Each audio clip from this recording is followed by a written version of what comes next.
যশোরের ঐতিহ্যবাহী হচ্ছে সিটারুটি পিঠা আর হাঁসের মাংস।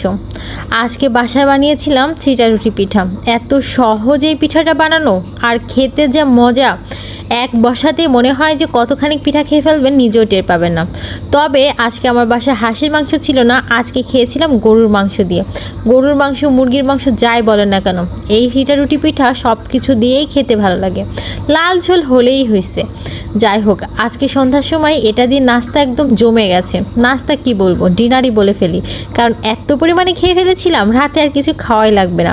এভাবে করে চিটা রুটির সাথে গরুর মাংসের লাল লাল ঝোল ঝাল ঝাল করে খেতে যা মজা লাগে না, এটা যশোর প্রেমীরা ছাড়া কেউ বুঝবে না। যারা খেয়েছে তারাই শুধু বুঝবে, আর যারা খায়নি তারা এটার স্বাদ কখনোই বুঝতে পারবে না। আর এখন আমি ভয়েস দিতে যে আমার গালের ভিতরে মনে হচ্ছে নাল চলে আসছে, মনে হচ্ছে আমার একটু খাই। যাই হোক, এটা এত মজা ছিল, আমি ভিডিও না করে পারলামই না।